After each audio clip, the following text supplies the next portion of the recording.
Amplificateur différentiel et opérationnel. Dans cette leçon, nous verrons plusieurs sortes d'amplificateurs différentiels avec comparateur et ses circuits d'environnement. 1. Circuit intégré linéaire.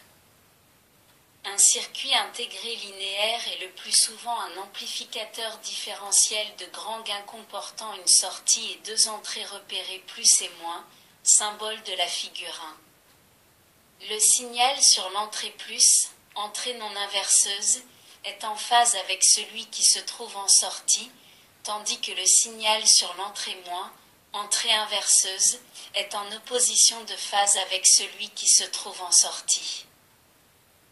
Le calcul du gain différentiel est delta V D, delta V I et delta V S représentant les variations des tensions d'entrée et de sortie. Pour la plupart des amplificateurs, on peut aussi écrire GD égale V S divisé par VD moins VI, VS, VD, VI désignant des tensions instantanées au point considéré. L'alimentation du circuit est réalisée à partir de deux sources de tension, l'une positive VO, l'autre négative V'O, de l'ordre d'une dizaine de volts. Il peut y avoir également une connexion de masse. Ces trois dernières liaisons sont fréquemment sous-entendues dans les schémas. Un tel circuit intégré peut être utilisé de deux façons. Seul, fonctionnement en boucle ouverte. En raison du gain important de l'amplificateur, sa sortie se trouve à un niveau ou bas fixe suivant le signe de la différence de potentiel appliquée entre les deux entrées différentielles. Les niveaux de sortie sont compatibles avec les niveaux logiques des circuits TTL. On l'appelle alors un comparateur.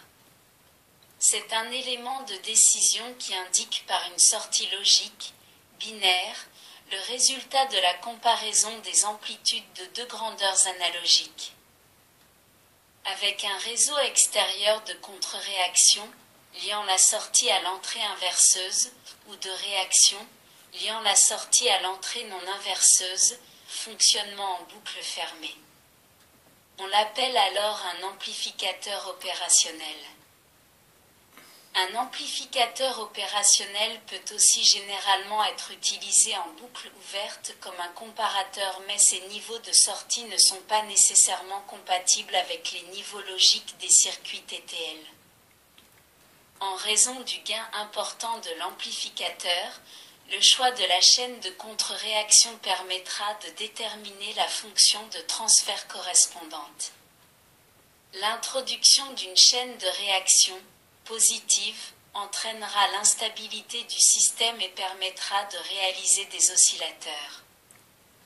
1.1. Comparateur. Définition. Un comparateur idéal présente un gain différentiel infini, une impédance d'entrée différentielle entre plus et le moins infini, une impédance de sortie nulle. Dans ces conditions, VD-VI inférieur à 0 VS au niveau O, sortie logique S égale 1, en logique positive. VD-VI inférieur à 0 VS au niveau bas, sortie logique S égale 0. En pratique, le nombre de portes TTL pouvant être attaquées par ce signal S représente la sortance, fan-out, du comparateur, l'impédance de sortie n'étant pas tout à fait nulle. Le gain différentiel GD est importante, supérieure à 50 000, mais pas infinie. Pour passer d'un niveau à l'autre en sortie, il faut y provoquer une variation de potentiel delta V, S, de l'ordre de 2,5 volts en logique TTL et par conséquent produire entre les entrées plus et moins une variation de tension delta V minimale de dV égale 2,5 divisé par GD en volts. Delta V est appelée la sensibilité du comparateur. La tension de décalage d'un comparateur est la tension différentielle appliquée entre les deux entrées pour amener la tension de sortie Vs à une valeur donnée V qui est liée au seuil de basculement d'une porte TTL et qui décroît quand la température augmente. À 25 degrés Celsius de température ambiante, V égale 1,4 volts. L'amplitude et la vitesse de variation du signal d'entrée influent sur le temps de réponse du comparateur qu'on a souvent intérêt à réduire en compensant la tension de décalage. La vitesse de variation du signal d'entrée en particulier entraîne, compte tenu du gain du comparateur, une vitesse de variation du signal de sortie qui doit être suffisante pour permettre un passage de 0,8 volts à 2 volts en un temps inférieur à 150 nanosecondes. On obtient alors une commutation correcte, sans oscillation, compatible avec les circuits TTL. Naturellement, pour conserver un bon fonctionnement et ne pas détériorer le comparateur, les tensions d'entrée ne doivent pas dépasser certaines valeurs, de l'ordre de quelques volts au maximum. D'autres caractéristiques des comparateurs, courants de polarisation, gains de mode commun, dérives, seront définies dans la deuxième partie de ce chapitre concernant l'amplificateur opérationnel où ces caractéristiques jouent généralement un rôle plus important. 1.2. Applications. Parmi de nombreuses applications, on peut citer celle des convertisseurs analogiques numériques ou analogiques digitaux. C'est au fond la mesure d'une grandeur analogique, tension. Supposons tout d'abord la tension positive. Cette tension V est appliquée à l'entrée plus d'un comparateur dont l'entrée moins est reliée à un générateur de tension U en forme de rampe, figure 2. Le compteur est remis à 0 à l'instant t égale 0. Tant que U inférieur à V, S égale à 1 et les signaux d'horloge, traversant la porte E, parviennent au compteur. Lorsque U égale V, à l'instant t 0, S égale 0 et, la porte E se fermant, le compteur s'arrête. La valeur numérique qu'il présente est proportionnelle à T0, donc à V. Si la tension V est algébrique, comprise entre -U0 et U0, on considère une rampe U, T, d'allure ci contre figure 3, en pratique le générateur fournit une tension périodique en dents de scie. Cette rampe est appliquée sur les entrées moins de 2 comparateurs. Quand U croît de -U0 à +U0, les comparateurs basculent l'un après l'autre, un avant 2 CV inférieur à 0, 2 avant un CV supérieur à 0, ce qui permet de déterminer le signe de V. Entre ces deux basculements S1 et S2 ont des valeurs complémentaires 0 et 1, donc S égale S1 ou exclusif S2 égale 1, ce qui permet aux signaux d'horloge d'atteindre le compteur. La valeur numérique lue sur ce dernier, qui correspond à l'intervalle de temps séparant les basculements des deux comparateurs, est donc proportionnelle à la valeur absolue de la tension V. 2. Amplificateur opérationnel. 2.1. Définition. A. Généralité.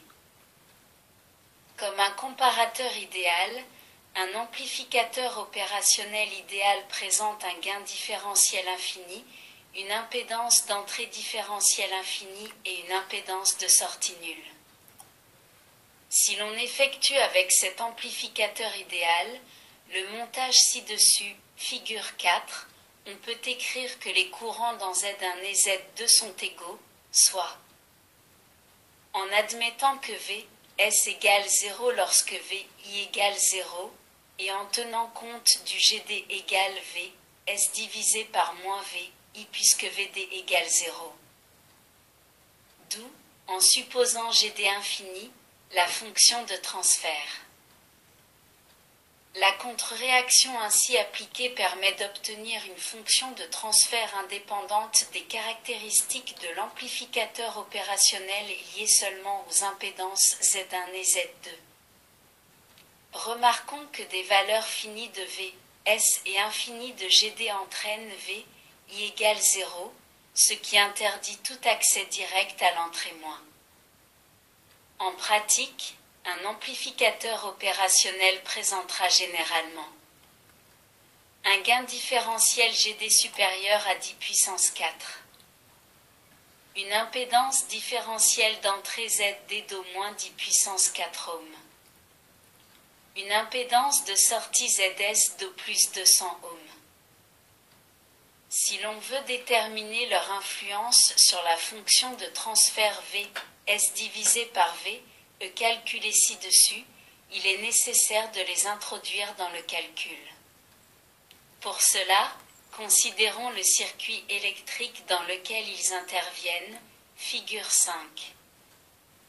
L'impédance ZD est placée entre les entrées plus et moins. L'amplificateur opérationnel fournit alors une tension G, D, V, I, représentée par un générateur idéal de tension dont la polarité tient compte de ce que V, I est la tension sur l'entrée inverseuse, placée en série avec l'impédance de sortie Z. Est-ce la première loi de Kirchhoff appliquée au nœud N, réalisée sur l'entrée inverseuse nous donne I égale I1 plus I2. D'autre part, la loi d'Ohm appliquée à Z2 et à ZS respectivement nous donne B. Erreur statique. Lorsque la tension différentielle d'entrée est nulle, on observe souvent en pratique une très faible tension de sortie V, S0, due à une légère dissymétrie de l'amplificateur. Il lui correspond la tension de décalage ou résiduelle à l'entrée, tension d'offset égale à V, S0, divisé par GD. Pour annuler la tension de sortie, il faut donc appliquer entre les deux entrées une tension différentielle continue VDI, inférieure à quelques millivolts, qui compense la tension de décalage. L'influence de la tension d'offset sur le comportement de l'amplificateur opérationnel en boucle fermée peut être calculée comme suit. Car la tension différentielle d'entrée peut alors être considérée comme nulle en raison du gain très important de l'amplificateur. D'où le fonctionnement de l'amplificateur opérationnel nécessite la présence de faibles courants d'entrée I+ et I-. La tension de décalage à l'entrée étant compensée, on appelle courant de polarisation d'entrée. I+, plus I-, divisé par 2. La différence I+, moins I- égale I, DI, est appelée courant de décalage ou résiduel à l'entrée, courant d'offset. Ces courants ne dépassent guère quelques microampères et peuvent être seulement, pour certains amplificateurs opérationnels, de l'ordre du nanoampère, un nanoampère égale 10 puissance moins 3 microampères. L'influence des courants d'entrée sur le comportement de l'amplificateur opérationnel en boucle fermée peut être calculée comme suit. Le potentiel en N est égal à moins R3, I+, car la tension différentielle d'entrée peut être considérée comme nulle en raison du gain très important de l'amplificateur. La première loi de Kirchhoff appliquée au nœud N nous conduit à la tension de sortie est ainsi proportionnelle au courant de décalage à l'entrée. On se placera habituellement dans ces conditions pour réduire l'effet parasite du courant d'entrée. On peut toujours compenser dans un amplificateur opérationnel la tension et le courant de décalage à l'entrée, mais ces grandeurs dépendent de la température, et la compensation réalisée à une température ne sera plus tout à fait valable à une autre. Les dérives thermiques correspondent sont donc importantes à connaître puisqu'on ne peut généralement pas les compenser. Elles sont de l'ordre de quelques microvolts par degré C pour la tension de décalage à l'entrée et de quelques picoampères par degré C à quelques nanoampères par degré C, suivant les types d'amplificateurs. Pour le courant de décalage à l'entrée, un picoampère égale 10 puissance moins 6 microampères. On appelle tension d'entrée en mode commun VMC la moyenne arithmétique des tensions VD sur l'entrée plus et VI sur l'entrée moins, soit VMC égale VD plus VI divisé par 2. La valeur maximale de VMC est spécifiée. Elle est de l'ordre plus ou moins 12 volts.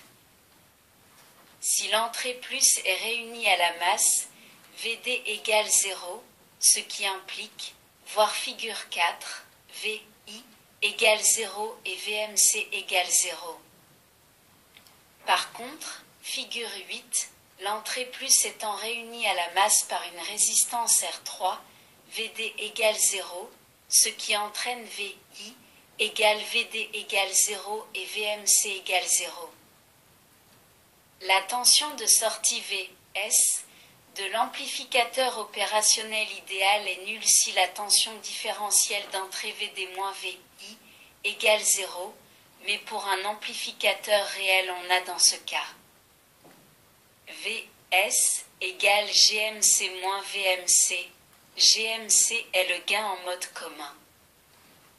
Si une tension différentielle d'entrée VD-VI est alors appliquée, la tension de sortie devient Vs égale GD, VD-VI, plus GMC-VMC.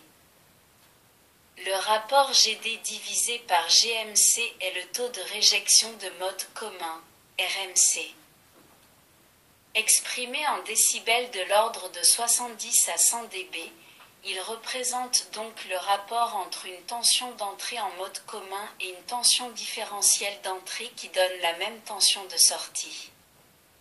Autrement dit, si l'on applique une tension VMC sur les entrées, il revient au même d'appliquer une tension différentielle d'entrée égale VMC divisé par RMC et cette tension a un effet comparable de celui de la tension de décalage à l'entrée.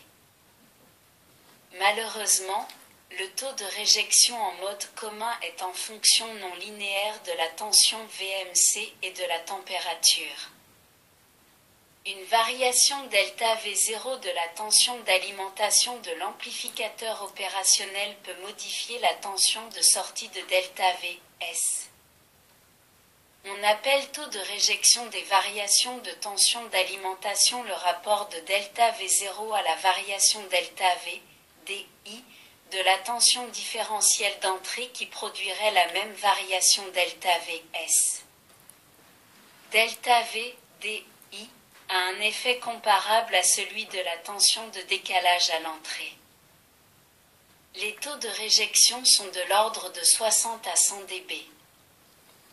Un fort taux de réjection des variations de tension d'alimentation permet généralement d'utiliser des alimentations non stabilisées. C. Erreurs dynamiques. Ces erreurs sont liées à la stabilité de l'amplificateur opérationnel en boucle fermée que nous allons étudier.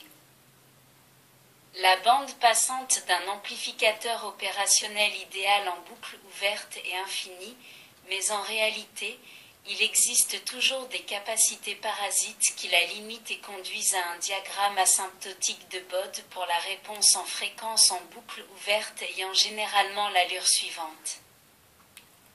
La stabilité en boucle fermée, quel que soit le circuit de contre-réaction, peut toujours être déterminée à l'aide du critère de Nyquist en considérant la position du lieu de transfert en boucle ouverte par rapport au point critique -1.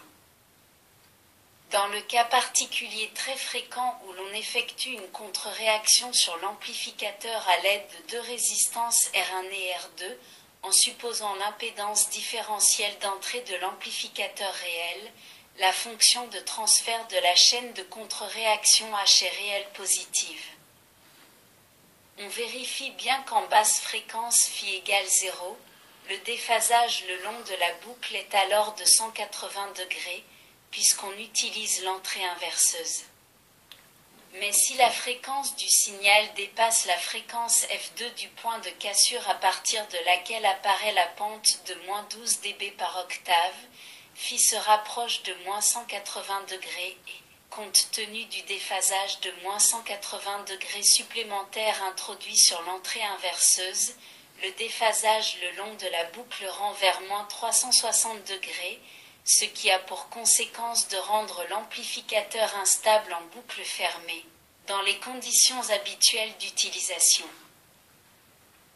Pour éviter cette instabilité, il faut en pratique choisir la chaîne de contre-réaction R1, R2, de manière que la bande passante de l'amplificateur en boucle fermée ne dépasse pas F2, compte tenu d'une marge de phase de l'ordre de 40 degrés toujours souhaitable, ou bien introduire des éléments correcteurs par avance au retard de phase entre certains points de l'amplificateur, des sorties de compensation étant prévues à cet effet. Le gain G de l'amplificateur en boucle fermée, avec contre-réaction, étant, si GD est très grand, 1 divisé par H égale R1 plus R2 divisé par R1, plus on réduira R2, R1 étant constante, plus on augmentera le taux de contre-réaction, plus G diminuera, et si G inférieur à G0, voire figure 9, l'amplificateur bouclé aura tendance à entrer en oscillation, sa fréquence de coupure étant alors supérieure à F2. Pour réduire la valeur de G0 et maintenir ainsi la stabilité, on peut introduire un circuit correcteur par retard de phase correspondant au diagramme de Bode suivant. L'action de ce circuit sur l'amplificateur opérationnel modifie ainsi son diagramme asymptotique, figure 11. Pour certains types d'amplificateurs opérationnels, il est possible par la correction ainsi introduite conduise à une pente de -6 dB par octave du diagramme d'amplitude jusqu'à une fréquence F2 pour laquelle G'0 égale 1, 0 dB.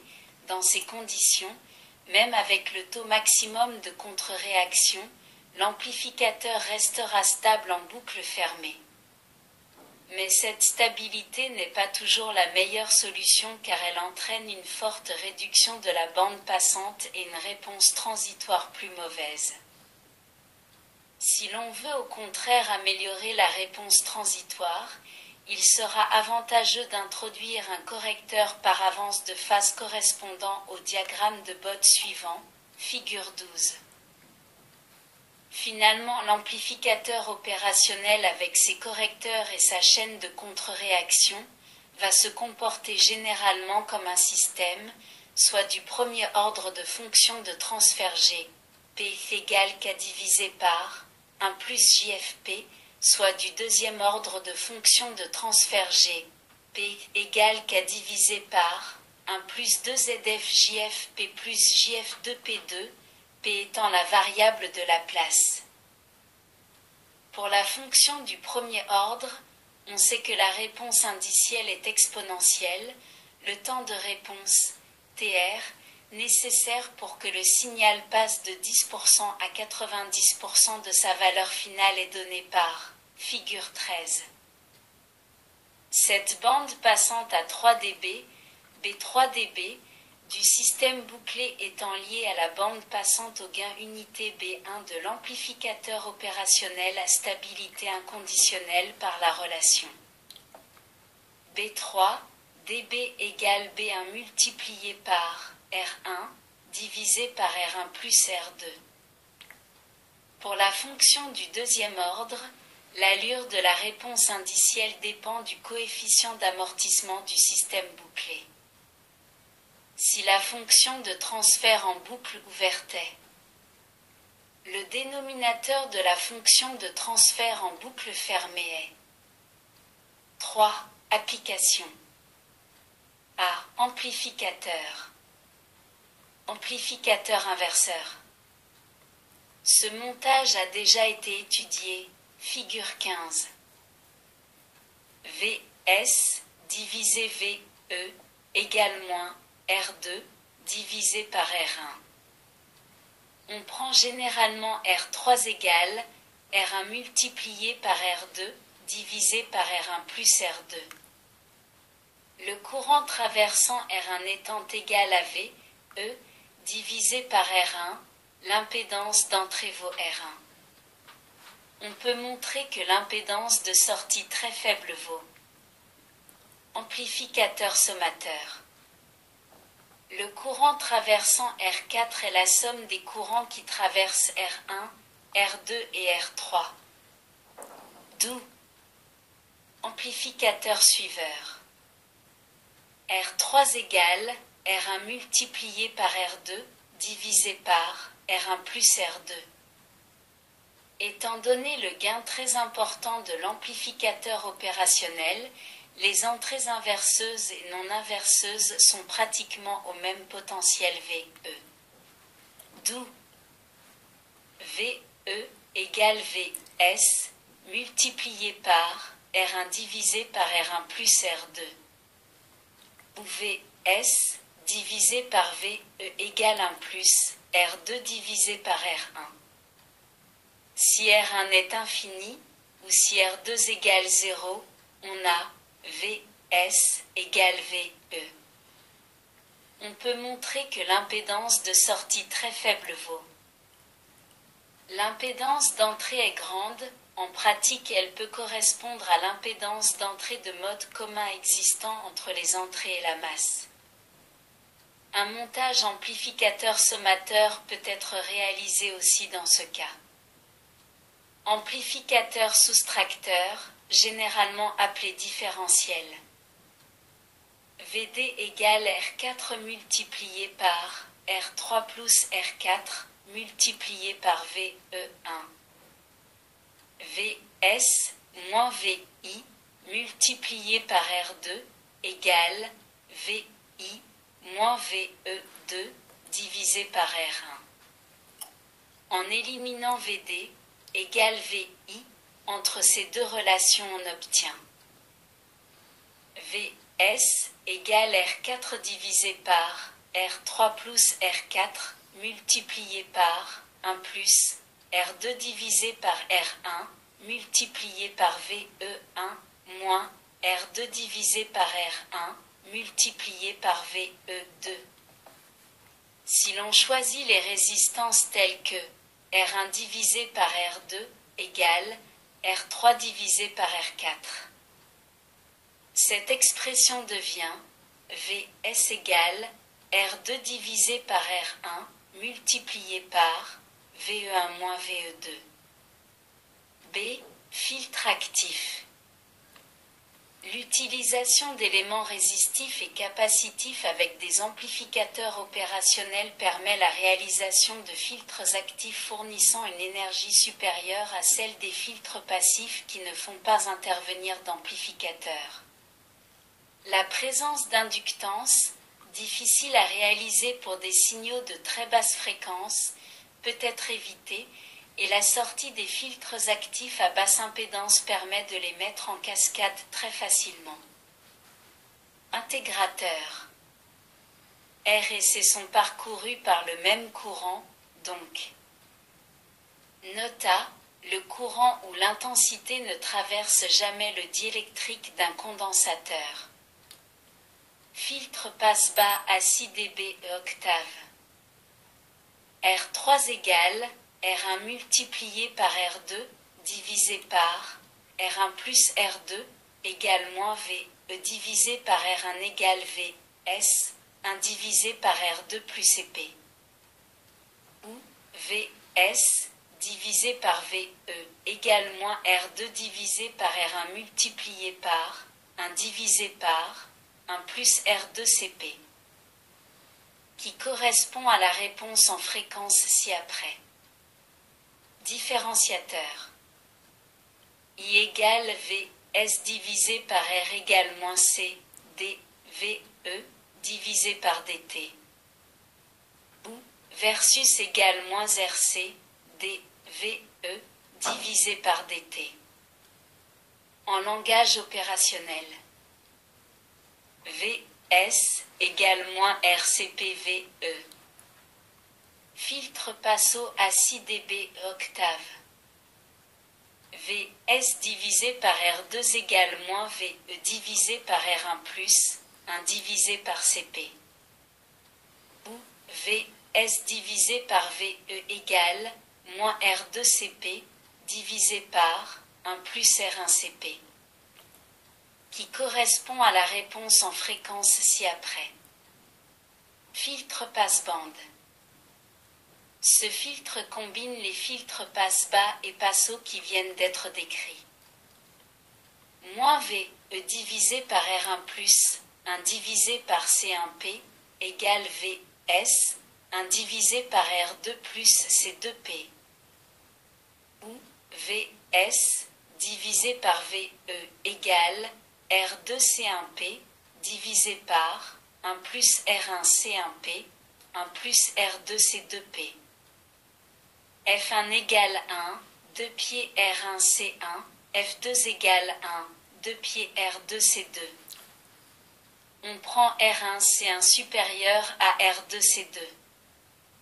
Ce qui conduit à la réponse en fréquence ci-après. On peut imaginer de nombreux autres types de filtres dont certains peuvent être très sélectifs. En effet, soit le montage suivant. La tension différentielle d'entrée de l'amplificateur opérationnel étant nulle, on peut considérer que I1 et I2 sont des courants de court-circuit et que F1, P et F2, P sont donc des fonctions de transfert tension courant de court-circuit. Donc, F1, P égale I1 divisé VE, F2, P égale I2 divisé VS. Puisque I1 égale moins I2 VS divisé VE égale moins F1, P divisé F2, P. Le choix convenable de F1, P et F2, P permet ainsi de réaliser la synthèse d'un filtre actif. Nous terminons ainsi cette leçon concernant les filtres de toutes sortes.